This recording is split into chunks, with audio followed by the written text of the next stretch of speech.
हरे कृष्ण। परम भगवान श्री कृष्ण जिस महीने का बखान करते हैं वो है मार्गशीर्ष। इस माह में की गई भगवान श्री कृष्ण की पूजा, अधिक से अधिक जाप, उनकी लीलाओं का श्रवण परम मंगलकारी है। इस माह में हम सुन रहे हैं श्री कृष्ण की लीलाओं को, जो ब्रह्म वैवर्त पुराण के श्री कृष्ण जन्म खंड से ली गई हैं। पिछले अध्याय में हमने सुना कि भगवान श्री कृष्ण ने सभी देवी देवताओं को विभिन्न कुलों व परिवारों में जन्म लेने का आदेश दिया। वे भगवान शंकर ब्रह्मा जी व धर्म के अनुरोध पर अपनी प्रेयसी राधिका के साथ धरती पर अवतरित होने का निश्चय किया।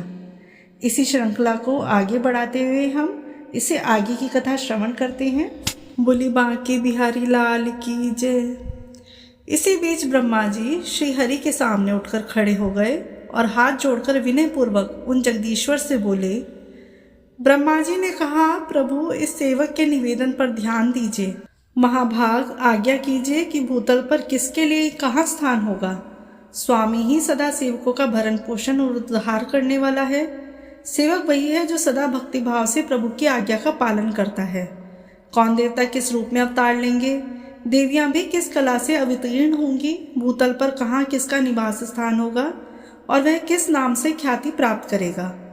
ब्रह्मा जी की यह बात सुनकर जगदीश्वर श्री कृष्ण ने इस प्रकार उत्तर दिया। श्री कृष्ण बोले, ब्रह्मन जिसके लिए जहाँ स्थान होगा वह विधिवत बता रहा हूँ, सुनो। कामदेव रुक्मणी के पुत्र होंगे तथा शंभरासुर के घर में जो छाया रूप से स्थित है वह सती मायावती के नाम से प्रसिद्ध रति उनकी पत्नी होगी। तुम उन्हीं रुक्मणी नंदन प्रद्युम्न के पुत्र हो जाओगे और तुम्हारा नाम अनिरुद्ध होगा। भारती शोणितपुर में जाकर बाणासुर की पुत्री होगी। जगदीश्वर अनंत देवी के गर्भ से आकृष्ट हो रोहिणी के गर्भ से जन्म लेंगे। माया द्वारा उस गर्भ का संकर्षण होने से उसका नाम संकर्षण होगा। सूर्य तनया यमुना गंगा जी के अंश से भूतल पर कालिंदी नाम वाली पटरानी होंगी। तुलसी आधे अंश से राजकन्या लक्ष्मणा के रूप में अवतीर्ण होंगी। वेद माता सावित्री नग्रजित की पुत्री सती सत्या के नाम से प्रसिद्ध होगी। वसुधा सत्यभामा और देवी सरस्वती शैव्या होंगी। रोहिणी राजकन्या मित्रविंदा होंगी। सूर्य पत्नी संज्ञा अपनी कला से जगतगुरु की पत्नी रत्नमाला होंगी। स्वाहा एक अंश से सुशीला के रूप में अवतीर्ण होंगी। ये रुक्मणी आदि 9 स्त्रियां हुई। इसके अतिरिक्त पार्वती अपने आधे अंश से जामवती होगी। ये 10 पटरानियां बताई गई हैं। समस्त देवताओं के अंश भूतल पर जाएं। ब्रह्मन वे राजकुमार होकर युद्ध में मेरे सहायक बनेंगे। कमला की कला से 16,000 राजकन्याएं प्रकट होंगी। वे सब की सब मेरी रानियां बनेंगी। वे धर्मदेव अंश रूप से पांडुपुत्र युधिष्ठिर होंगे। वायु के अंश से भीमसेन का और इंद्र के अंश से साक्षात अर्जुन का प्रादुर्भाव होगा। अश्विनी कुमारों के अंश से नकुल और सहदेव प्रकट होंगे। सूर्य का अंश वीरवर कर्ण होगा और साक्षात यमराज विदुर होंगे।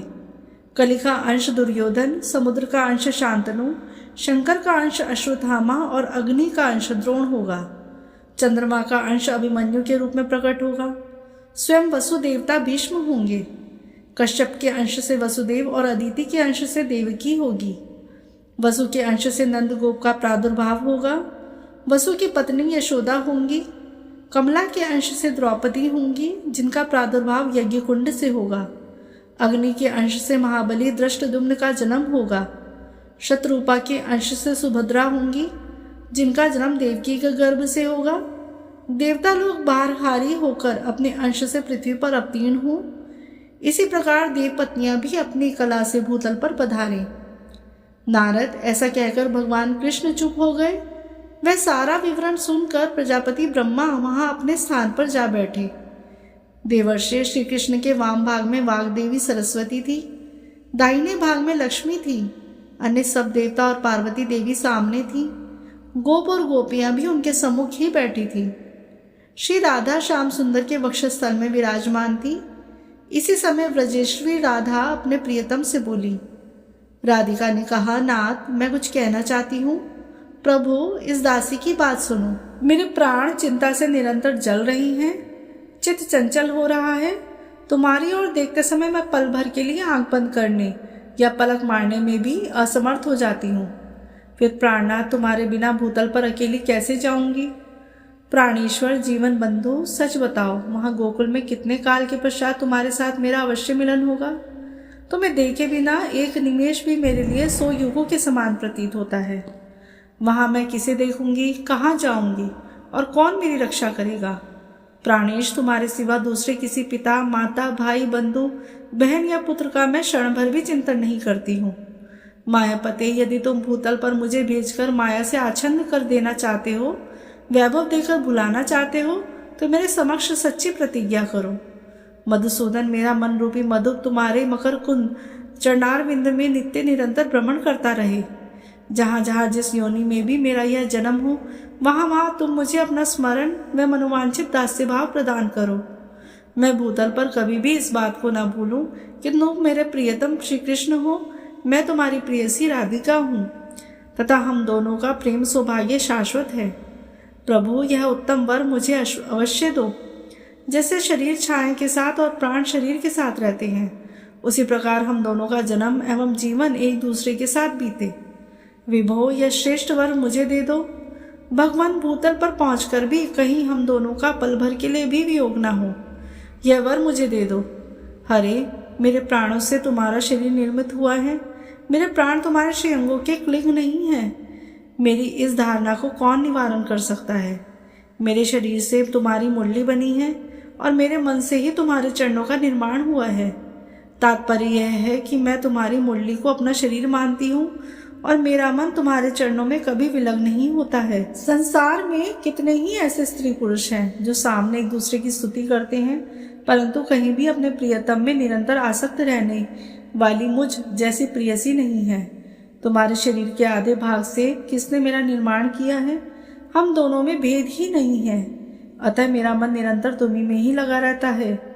मेरी आत्मा, मेरा मन और मेरे प्राण जिस तरह तुम में स्थापित है, उसी तरह तुम्हारे मन, प्राण और आत्मा भी मुझ में ही स्थापित है। अतः विरह की बात कान में पड़ते ही आंखों का पलक गिरना बंद हो गया और हम दोनों आत्माओं के मन प्राण निरंतर दग्ध हो रहे हैं। श्री कृष्ण बोले, देवी, उत्तम आध्यात्मिक योग शोक का उच्छेद करने वाला होता है, अतः उसे बताता हूँ, सुनो। यह योग योगींद्रों के लिए भी दुर्लभ है। सुंदरी, देखो, सारा ब्रह्मांड आधार और आधे के रूप में विभक्त है। इनमें भी आधार से पृथक आधे की सत्ता संभव नहीं है। फल का आधार है फूल, फूल का आधार है पल्लव, पल्लव का आधार है तना या डाली तथा उसका भी आधार स्वयं वृक्ष है। वृक्ष का आधार अंकुर है और बीज की शक्ति से संपन्न होता है। उस अंकुर का आधार बीज है, बीज का आधार पृथ्वी है, पृथ्वी का आधार शेषनाग है, शेष के आधार कच्छप है, कच्छप का आधार वायु है और वायु का आधार मैं हूँ। मेरी आधार स्वरूपा तुम हो, क्योंकि मैं सदा तुम में ही स्थित रहता हूँ। तुम शक्तियों का समूह और मूल प्रकृति ईश्वरी हो। शरीर रूपणी तथा त्रिगुणाधार स्वरूपणी भी तुम ही हो। मैं तुम्हारी आत्मा निरीह हूँ। तुम्हारा संयोग प्राप्त करके ही चेष्टावान होता हूँ। शरीर के बिना आत्मा कहाँ है और आत्मा के बिना शरीर कहाँ? देवी, शरीर और आत्मा दोनों की प्रधानता है, बिना दो के संसार कैसे चल सकता है? राधे, दोनों में कहीं भेद नहीं है। जहाँ आत्मा है वहाँ शरीर है, वे दोनों एक दूसरे से अलग नहीं है। जैसे दूध में ध्वलता, अग्नि में दाहिका का शक्ति, पृथ्वी में गंध और जल में शीतलता है, उसी तरह तुम में मेरी स्थिति है। धवलता और दुग्ध में दाहिका शक्ति और अग्नि में, पृथ्वी और गंध में तथा जल और शीतलता में जैसे भेदाभाव है, उसी तरह हम दोनों में भेद नहीं है। मेरे बिना तुम निर्जीव हो और तुम्हारे बिना मैं अदृश्य हूँ। सुंदरी, तुम्हारे बिना मैं संसार की सृष्टि नहीं कर सकता, यह निश्चित बात है। ठीक उसी तरह जैसे तुम कुम्हार मिट्टी के बिना घड़ा नहीं बना सकता और सुनार सोने के बिना आभूषणों का निर्माण नहीं कर सकता। स्वयं आत्मा जैसे नित्य है, उसी प्रकार साक्षात पृथ्वी स्वरूपा तुम नित्य हो। तुम में संपूर्ण शक्तियों का समाहार संचित है। तुम सबकी आधारभूता और सनातनी हो। लक्ष्मी, सरस्वती, पार्वती, ब्रह्मा, शिव, शेषनाग और धर्म, ये सब मेरे प्राणों के समान हैं, परंतु तुम मुझे प्राणों से भी बढ़कर प्यारी हो। राधिके, ये सब देवता और देवियाँ मेरे निकट हैं, परंतु तुम यदि इनके अधिक ना होती तो मेरे वक्षस्थल में कैसे विराजमान हो सकती थी। सुशीले राधे, आंसू बहाना छोड़ो, साथ ही इस निष्फल भ्रम का परित्याग करो। शंका छोड़कर निर्भीक भाव से वृषभानु के घर में पधारो। सुंदरी, 9 मास कला तक कलावती के पेट में स्थित गर्भ को माया द्वारा वायु में भरकर रोके रहो। 10वां महीना आने पर तुम भूतल पर प्रकट हो जाना। अपने दिव्य रूप का परित्याग करके शिशु रूप धारण कर लेना। जब गर्भ से वायु के निकलने का समय हो तब कलावती के समीप पृथ्वी पर नग्न शिशु के रूप में गिरकर निश्चय ही रोना। साध्वी, तुम गोकुल में अयोनिजा रूप में प्रकट होंगी। मैं भी अयोनिज रूप से ही अपने आप को प्रकट करूंगा, क्योंकि हम दोनों का गर्भ में निवास होना संभव नहीं है।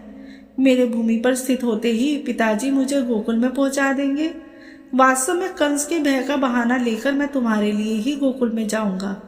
कल्याणी, तुम वहां यशोदा के मंदिर में मुझ नंदन को प्रतिदिन आनंद पूर्वक देखोगी और हृदय में लगाओगी। राधिके, मेरे वरदान से तुम्हें समय पर ही मेरी स्मृति होगी और मैं तुम्हारे साथ वृंदावन में नित्य स्वच्छंद विहार करूंगा।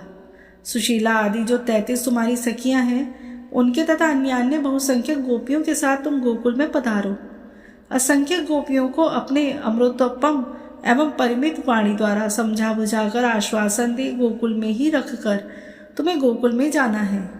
राधिके, मैं भी इन असंख्य गोपों को यहीं स्थापित करके पीछे से वसुदेव के निवास स्थान मथुरापुरी में पदार्पण करूंगा। मेरे प्रिय से प्रिय गोप बहुत बड़ी संख्या में मेरे साथ क्रीड़ा करने के लिए ब्रज में चलें और वहां गोपों के घर में जन्म ले।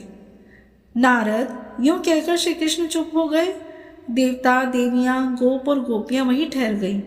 ब्रह्मा, शिव, धर्म, शेषनाग, पार्वती, लक्ष्मी और सरस्वती ने बड़ी प्रसन्नता के साथ परात्पर श्री कृष्ण का स्तवन किया। उसी समय उनके विरह ज्वर से व्याकुल तथा प्रेम विह्वल गोप और गोपियों ने भी भक्ति भाव से वहां श्री कृष्ण की स्तुति करके उनके चरणों में मस्तक झुकाया। विरह ज्वर से कातर हुई पूर्ण मनोरथा राधा ने भी अपने प्राणाधिक प्रियतम हृदय वल्लभ श्री कृष्ण का भक्ति भाव से स्तवन किया। उस समय श्री राधा के नेत्रों में आंसू भर गए थे। वे अत्यंत दीन और भय से व्याकुल दिखाई देती थी। उन्हें इस अवस्था में देख स्वयं श्री हरि ने सांत्वना देने के लिए यह सच्ची बात कही। श्री कृष्ण बोले, प्राणादि के हे महादेवी, सुस्थिर हो, भय का त्याग करो। जैसे तुम हो वैसा ही मैं हूँ। मेरे रहते तुम्हें क्या चिंता है? श्री दाम के शाप की सत्यता के लिए तुम समयनक मेरे साथ तुम्हारा वियोग रहेगा। तदंतर मैं मथुरा में आ जाऊंगा। वहां भूतल का भार उतारना, माता पिता को बंधन से छुड़ाना, माली, दर्जी और कुब्जा का उद्धार करना, कालीवन को मरवा कर मुचकुंद को मोक्ष देना, द्वारका का निर्माण, राजसूय यज्ञ का दर्शन, 16,110 राजकन्याओं के साथ विवाह, शत्रु का दमन, मित्रों का उपकार, वाराणसी पुरी का दहन, महादेव जी को जम भ्रणास्त्र से बांधना, बाणासुर की भुजाओं को काटना, पारिजात का अपहरण, अन्य कर्मों का संपादन, प्रभास तीर्थ की यात्रा में जाना, महामुनि मंडली का दर्शन करना, वज्र के बंधुओं से वार्तालाप, पिता के यज्ञ का संपादन, वहीं शुभ बेला में पुनः तुम्हारे साथ मिलन तथा गोपियों का साक्षात्कार आदि कार्य मुझे करने हैं। फिर तुम्हें अध्यात्म ज्ञान उपदेश करना, वास्तव में तुम्हारे साथ नित्य मिलन का सौभाग्य प्राप्त करूंगा। इसके बाद मेरे साथ दिन रात तुम्हारा संयोग बना रहेगा, कभी क्षण भर के लिए भी वियोग ना होगा। इतना ही नहीं, वहां से तुम्हारे साथ मेरा पुनः वज्र में आगमन होगा। प्राणवल्लभे, वियोग काल में भी स्वप्न में तुम्हारे साथ मेरा सदैव मिलन होता रहेगा। तुमसे बिछुड़कर द्वारका में जाने पर मेरे और मेरे नारायण अंश के द्वारा उपयुक्त कार्य संपादित होंगे। फिर वृंदावन में तुम्हारे साथ मेरा निवास होगा। फिर माता पिता तथा गोपियों के शोक का पूर्णतः निवारण होगा। भूतल का भार उतारकर तुम्हारे और गोपियों के साथ मेरा पुनः गोलोक में आगमन होगा।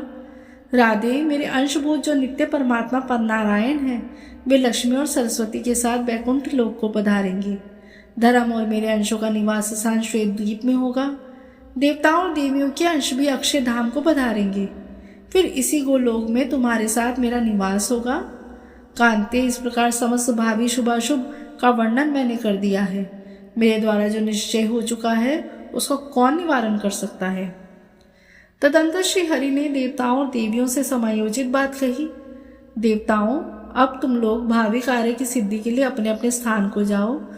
पार्वती, तुम अपने दोनों पुत्रों तथा स्वामी के साथ कैलाश को जाओ।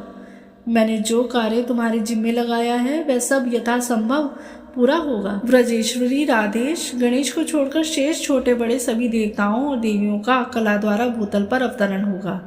तदंतर लक्ष्मी, सरस्वती तथा श्री राधा सहित पुरुषोत्तम श्री हरि को भक्ति भाव से प्रणाम करके सब देवता आनंद पूर्वक अपने अपने स्थान को चले गए। श्री हरि ने जिस कार्य का आयोजन किया था उसे सफल बनाने के लिए वे व्यग्रता पूर्वक भूतल पर पधारे, क्योंकि स्वामी का बताया हुआ स्थान देवताओं के लिए भी दुर्लभ था। श्री कृष्ण ने राधा से कहा, प्रिय, तुम पूर्व निश्चित गोप गोपियों के समुदाय के साथ वृषभानु के निवास गृह को पधारो। मैं मथुरापुरी में वसुदेव के घर जाऊंगा, फिर कंस के भय का बहाना बनाकर गोकुल में तुम्हारे समीप आ जाऊंगा। लाल कमल के समान नेत्रों वाली श्री राधा श्री कृष्ण को प्रणाम करके प्रेम विच्छेद के भय से कातर हो उनके सामने फूट फूट कर रोने लगी। वे ठहर ठहर कर कभी कुछ दूर तक जाती और जा जाकर बार बार लौट आती थी। लौटकर पुनः श्रीहरि का मुंह निहारने लगती थी। सती राधा शरद काल की पूर्णिमा के चंद्रमा की कांति सुधा से पूर्ण प्रभु के मुखचंद्र की सौंदर्य माधुरी का अपने निमेष रहित नेत्र चकोरों द्वारा पान करती थी। तदंतर परमेश्वरी राधा प्रभु की 7 बार परिक्रमा करके 7 बार प्रणाम करके अनंतर पुनः श्री हरि के सामने खड़ी हुई। इतने में ही करोड़ों गोप गोपियों का समूह वहां आ पहुंचा। उन सबके साथ श्री राधा ने पुनः श्री कृष्ण को प्रणाम किया। तत्पश्चात 33 सखी स्वरूपा गोप किशोरियों और गोप समूहों के साथ सुंदरी राधा श्री हरि को मस्तक झुकाकर भूतल के लिए प्रस्थित हुई। वे सब के सब श्री हरि के बताए हुए स्थान नंद गोकुल को गए। फिर राधा वृषभानु के घर में और गोपियां न्यान्य गोपों के घरों में गई। गोप गोपियों सहित श्री राधा के भूतल चले जाने पर श्री हरि भी शीघ्र ही वहां पहुंचने के लिए उत्सुक हुए। गोलोक के गोपों और गोपियों से बात करके उन्हें अपने अपने कामों में लगाकर मन की गति से चलने वाले जगदीश्वर श्री हरि मथुरा में जा पहुंचे।